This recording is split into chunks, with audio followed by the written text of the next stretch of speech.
நெல்லை மாவட்டத்தில் மக்களை காப்போம் தமிழகத்தை மீட்போம் சுற்றுப்பயணத்தை மேற்கொண்டுள்ள அதிமுக பொதுச் செயலாளர் எடப்பாடி பழனிசாமி களக்காடு பகுதியில் உரையாற்றி வருகிறார். அதனை தற்போது பார்க்கலாம். கீழே இருந்து இங்கே வந்திருக்கிறேன். நான் ஒரு விவசாய குடும்பத்தில் பிறந்தவன். இன்றைக்கும் விவசாயம் செய்து கொண்டிருக்கின்றேன். என்னுடைய தொழில் விவசாயம். ஒரு விவசாயி இன்றைக்கு தமிழகத்துடைய முதலமைச்சர் ஒரு கட்சியினுடைய பொதுச் செயலாளர் என்றால் அதிமுக தான் முடியும். வேற எந்த கட்சியிலையும் முடியாது. உண்மைதானே? வேற எந்த கட்சியிலாவது சாதாரண விவசாயி கட்சிக்கு பொதுச் செயலாளர் வர முடியுமா? நாட்டுடைய முதலமைச்சர் வர முடியுமா? திமுகவை பொறுத்த வரைக்கும் தப்பி தவறி ஏதாவது வந்துட்டா நாங்குநேரி சட்டமன்ற தொகுதியை பட்டா போட்டுருவாங்க. முடிஞ்சு போச்சு. யாரையும் விட்டு வைக்க மாட்டாங்க. எங்க நிலம் நல்ல விலைக்கு விற்கிதோ அதை அவர் கைப்பற்றி விடுவாங்க. ஆகவேதான் அம்மா இருக்கின்ற பொழுது நில அபகரிப்பு அப்படி ஒரு பிரிவை உருவாக்கி திமுக மக்களை ஏமாத்து வாங்கின நிலத்தையெல்லாம் மீண்டும் பிடுங்கி உரியவருக்கே கொடுத்தாங்க. ஆக திராவிட முன்னேற்ற கழகம் என்பது மக்களால் நிராகரிக்கப்பட்ட கட்சி. இந்தியாவில் பல மாநிலம் இருக்குது. திரு கருணாநிதி அவர்கள் இருக்கின்ற பொழுது ஊழலுக்காக கலைக்கப்பட்ட ஒரே அரசாங்கம் இந்தியாவில் திமுக அரசாங்கம் தான். ஊழலுக்காக கலைக்கப்பட்ட அரசாங்கம் திமுகவில் தான். ஊழல் மலிந்து கிடைக்கின்றது அன்றிலிருந்து இன்று வரை. வீராண ஊழல், அதில் பூச்சி மருந்து ஊழல், அரிசி பேர ஊழல், ஊழல் ஊழல் என்று ஊழலின் ஊற்றுக்கண் திமுக. திமுகவுடைய நோக்கம் என்ன? Commission collection corruption. Commission collection corruption. இதுதான் திமுகனுடைய லட்சியம். வேற எதுவும் கிடையாது. 50 மாத திராவிட முன்னேற்ற கழக ஆட்சியில் எந்த ஒரு பெரிய திட்டத்தையாவது கொண்டு வந்து நிறைவேற்றி இந்த தமிழகம் ஏற்றப்பட்டிருக்குதா? இல்ல. இன்னொன்னு சொல்றார் எடப்பாடி பழனிசாமி, பாரதிய ஜனதாவுக்கு அடிமைன்னு. நான் எங்கேயா அடிமை? நம்ம அடிமையமா இருக்கிற அதிமுக. அதிமுக திராவிட முன்னேற்ற கழகம் தீய சக்தி திமுகவை அழிக்க வேண்டும், இந்த கட்சியை வேரோடு பூண்டோடு ஒழிக்க வேண்டும் என்பதற்காக தான் பொன்மலை சம்பல் புரட்சி தலைவர் எம்ஜிஆர் இந்த இயக்கத்தை தோற்றுவித்தார். அம்மா கட்டி காத்தாங்க. அந்த வழியில் தான் அதிமுக செயல்படுகிறது. இந்த மக்களோட திமுக ஆட்சி அகற்ற வேண்டும் என்பது அதிமுக நோக்கம், எங்களுடைய தொண்டனுடைய நோக்கம். அதை அடிப்படையாக வைத்து நாங்கள் செயல்படுறோம். அதே போல பாரதிய ஜனதா கட்சி ஊழல் மலிந்த திமுகவை அகற்றப்பட வேண்டும்.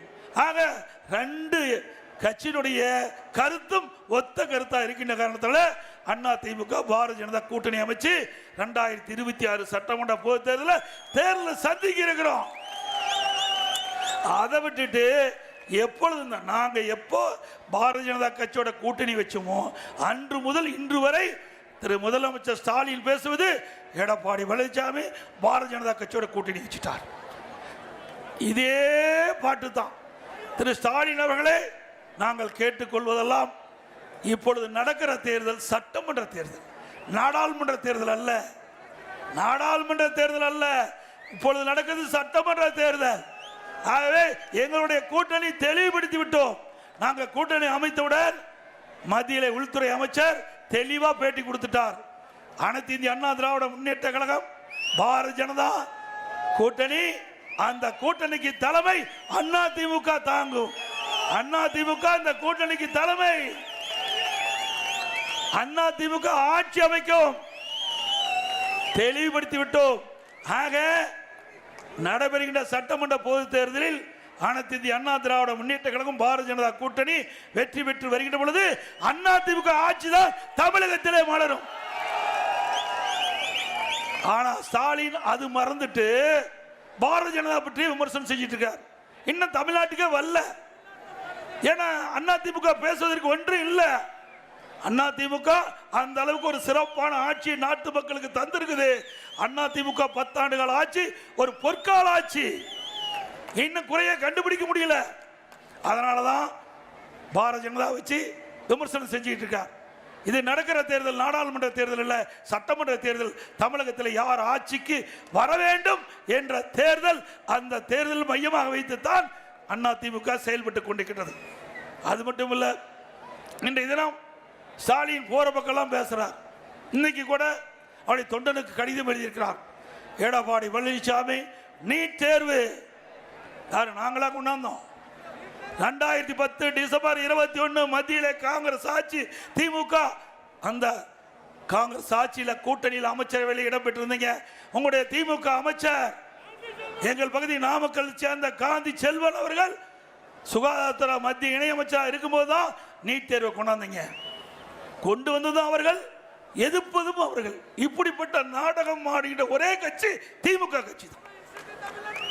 அண்ணா திமுகவை பொறுத்த வரைக்கும் நீட் தேர்வுக்கு விதிவிலக்கு அளிக்க வேண்டும் என்று தொடர்ந்து வலியுறுத்துறோம். ஆனா உச்ச நீதிமன்றத்தில் தீர்ப்பு வந்து விட்டது. அந்த தீர்ப்பின் அடிப்படையில் தான் மாநில அரசு செயல்பட முடியும். இப்பொழுது என்ன சொல்றார் ஸ்டாலின்? தேர்தல் நேரத்தில் ஒரு பேச்சு, இப்பொழுது பேச்சு. இரட்டை வேடம் போடுகின்ற தலைவர் ஸ்டாலின் தேர்தல் நேரத்தில் திமுக வெற்றி பெற்று வந்தா நீட் தேர்வு கையெழுத்து, நீட் தேர்வை ரத்து செய்வதுதான் முதல் கையெழுத்து. யாரு? திமுக தலைவர் சொன்னது. உதயநிதி ஸ்டாலின் அவர்கள் சொன்னது நீட் தேர்வை ரத்து செய்வதற்கு ரகசியம் இருப்பது சொன்னார். ஒரு படத்தில் தங்கமலை ரகசியமா ராஜா காது கழுது காதுமாங்க. ராஜா காது கழுது காதுமாங்க. ஒரு ரகசியத்தை மறைக்க மறைக்க அது காது ஏதோ அந்த படத்தில் முழுசா தெரியல. அவர் போய் குழி வெட்டி அதில் போய் ரகசியம் சொல்லுவார். அது மரம் வளர்ந்து அந்த மரத்தில் உபகரணங்கள் செஞ்சு மேலே வந்து செஞ்சு கொண்டு வந்து வாசிக்கும் போது அதை தட்டுனா ராஜா காது கழுது காது, ராஜா காது கழுது காதுங்க. அதை போட்டு உடைப்பார். அதை தூள் தூளாக போகும்போது அது ஒவ்வொன்றும் குதிக்கும். ராஜா காது கழுது காது, ராஜா காது. அப்படி ஏதாவது காதுக்கு இது வளர்ந்துட போது திரு உதயநிதி ஸ்டாலின் அவர்களே ரகசியத்தை சொல்லிருங்க. இல்லைன்னா உங்க காது அந்த தங்கமலை ரகசிய திரைப்படத்தில் வந்து நினைக்கிறேன் அது மாதிரி காதுக்கு இது வளர்ந்துற போது வீணா போயிருவீங்க. நல்லதுக்கு சொல்றேன். ரகசியத்தை இப்போதாவது சொல்லுங்க, நாட்டு மக்கள் தெரிந்து கொள்ள வேண்டும். அந்த படம் தானே தங்கமலை ரகசியம். அதே போல இன்றைய தினம் ஸ்டாலின் விவசாயிகளுக்கு என்ன திட்டத்தை கொண்டாந்து நிறைவேற்றிருக்கார். அண்ணா திமுக ஆட்சி இருக்கின்ற பொழுது ஒரே 5 ஆண்டு 16 ஒரு முறை விவசாயி பயிர்க்கடன் தள்ளுபடி. 2021 அனைத்து இந்திய அண்ணா திராவிட முன்னேற்ற கழக இருக்கின்ற பொழுது தொடக்க வேளாண் கூட்டுறவுல விவசாய வாங்கிய பயிர்க்கடன் தள்ளுபடி. குடிமராமத்து திட்டம், ஏரி குளம் குட்டை கண்மாய் குளங்கள் அனைத்தும் தூர்வாரப்பட்ட காட்சி அண்ணா திமுக ஆட்சியில் தான் பார்க்க முடிஞ்சது. விவசாயிகளுக்கு நீர் தேவை. அந்த நீரை முறையாக கொடுப்பதற்கு மழை காலத்தில் பெய்கின்ற நீரை முழுமையாக சேமித்து வைக்க என்பதற்காக அண்ணா திமுக ஆட்சியில் குடிமராமத்து திட்டத்தை கொண்டு வந்து ஆங்காங்கே குளங்கள் எல்லாம் தண்ணீர் நிரப்பப்பட்ட காட்சி அண்ணா திமுக ஆட்சி பார்த்து அந்த வண்டல் மண் விவசாயிகளுக்கு இலவசமா அள்ளிட்டு போய் அவருடைய நிலத்திற்கு இயற்கை உரமா பயன்படுத்தினாங்க. அப்படிப்பட்ட ஆட்சி கொடுத்தோம். விவசாயிகள் மும்முனை மின்சாரம் எந்த நேரத்துக்கு போனாலும் விவசாயிய மின் மோட்டரை இயக்கலாம். அப்படிப்பட்ட அற்புதமான ஆட்சி கொடுத்தோம். பயிர் காப்பீட்டு திட்டம், இயற்கை சீற்றம், மழை வெள்ளம் புயல் இதனால் விவசாயியுடைய பயிர் சேதம் அடைகிறது. அப்படி வருகின்ற காலத்தில் பயிர் காப்பீட்டு திட்டத்தில் விவசாயிகள் சேர்க்கப்பட்டு அந்த சேதமடைந்த பயிர்களுக்கு உரிய முறையில் இழப்பீட்டு தொகையை அதிக அளவில் இந்தியாவிலேயே வாங்கி கொடுத்த ஒரே அரசாங்கம் அண்ணா திமுக அரசாங்கம். இப்படி விவசாயிகளை பார்த்து பார்த்து செயல்படுத்திய அரசாங்கம் அண்ணா திமுக அரசாங்கம். அதை விட விவசாய தொழிலாளிகளுக்கு பசு வீடுகளை கட்டி கொடுத்தோம்.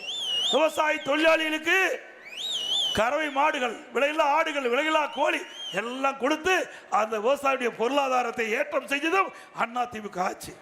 மீண்டும் அண்ணா திமுக ஆட்சி உங்கள் துணையோடு மலர்கின்ற பொழுது கிராமத்தில் இருக்கின்றவர்கள், நகரத்தில் இருக்கின்ற ஏழைகள், அதே போல தாழ்த்தப்பட்ட மக்கள், அவர்களுக்கு வீட்டு மனை இருந்து வீடுகள் இல்லாமல் குடிசையில இருந்தால் அதை கண்டறியப்பட்டு அந்த மக்களுக்கு, ஏழை மக்களுக்கும் தாழ்த்தப்பட்ட மக்களுக்கும் அற்புதமான காங்கிரீட் வீடு கட்டி கொடுக்கப்படும். அதே போல வீட்டு மனை இல்ல, ஏழைகளுக்கு வீட்டு மனையே இல்ல, அதே போல தாழ்த்தப்பட்ட மக்களுக்கு வீட்டு மனையே இல்ல. அந்த ஏழைக்கும் அந்த தாழ்த்தப்பட்ட மக்களுக்கு வீட்டு மனை இல்லாவிட்டால் அரசாங்கமே வீட்டு மனை வாங்கி அற்புதமான காங்கிரீட் வீடு அவர்களுக்கு கட்டி கொடுக்கப்படும். நெல்லை மாவட்டத்தில் மக்களை காப்போம் தமிழகத்தை மீட்போம் சுற்றுப்பயணத்தை மேற்கொண்டிருக்கக்கூடிய அதிமுக பொதுச் செயலாளர் எடப்பாடி பழனிசாமி களக்காடு பகுதியில் உரையாற்றிய காட்சிகளை நாம் பார்த்தோம்.